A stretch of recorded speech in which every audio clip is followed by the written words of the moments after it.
Amanda with Chronus, and today we're talking about why it's important to train your participants in a reverse mentoring program. Training is oh so important in this type of format. It sets up the long-term vitality and success of this program. So quick reminder, what is a reverse mentoring program? Reverse mentoring program is when a junior colleague mentors a senior leader or colleague. So you're just reversing that traditional format of mentoring so that the younger or junior participant becomes the mentor in the situation. So because you have younger, junior people giving feedback to older senior leaders, that can be quite intimidating, that can be quite scary at times. You need to make sure that everyone's prepared with the right open mindset and frankly growth mindset going into the program. Because it can be hard to give feedback to someone who outranks you or is the head of a department or organization within your company. And it can also be hard as a senior leader to hear feedback from someone who's younger than you. So making sure that both parties come in with the right headset, mindset, and understanding is a vital piece of getting the program off the ground. First off, make the goals of the program very clear. It is oh so important, frankly, with any mentoring program, but especially reverse mentoring programs, that goals are very clear to the participants. They need to understand what they're trying to accomplish. Why did we set up this program? What are we trying to get out of it?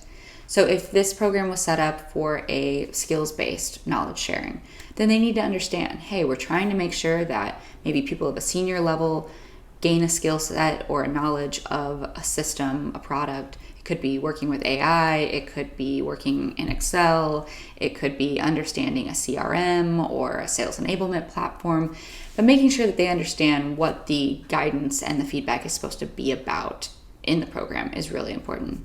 Similarly, the program could be focused on DEI. It could be a diversity initiative where you're trying to get underrepresented employees more interaction with senior leaders. Frankly, you're probably trying to share some knowledge about the culture of the company with senior leaders. So making sure that both the mentees and the mentors are aware of why they're trying to do this and what kind of things they will be sharing feedback on helps to get them in the right mindset for what they're going into. Prepare by role. Now, mentors and mentees both need to be trained, but understand that they might both need a little bit of something different in order to be prepared for the program.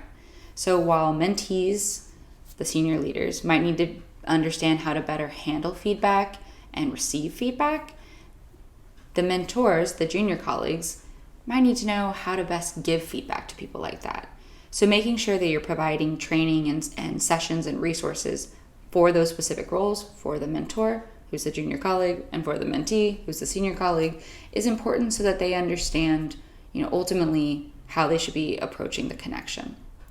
Another thing that's good is it's great to get an information session with all participants together, whether virtually or in person, where you kind of lay the land for what we're trying to accomplish and what we're going to get out of it. But then it's also good to have sessions for mentees and mentors specifically, so they can ask questions in kind of a safe space if they feel uneasy about anything in the program. We had a customer recently, a large analytics and information company, that wanted to run a reverse mentoring program across race in their organization. And they were very specific about setting up an information session for the senior leaders, the soon-to-be mentees, about why they were doing this. They provided historical context on why they thought this was important. They reminded them about the goals of the program.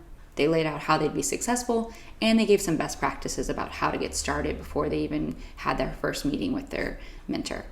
So these kind of things are a great way to set up the preparation by role so that everyone feels like they know what they're doing going into the relationship. Next up, and this is probably obvious, provide pre-work. People want to know what they're getting into. So whether it's resources, templates, conversation starters, how to set up goals, make sure that you're giving both partners resources that are going to help bring them into the relationship on strong footing and let them know what they're getting themselves into.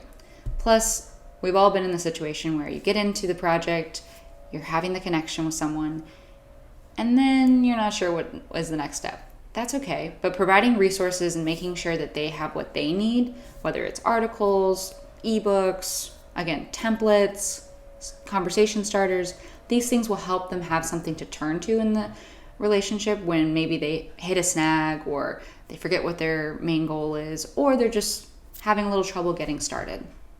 Thank you all for joining us in this episode. Check out Chronus.com for more resources for all your mentoring needs, and we'll see you next time.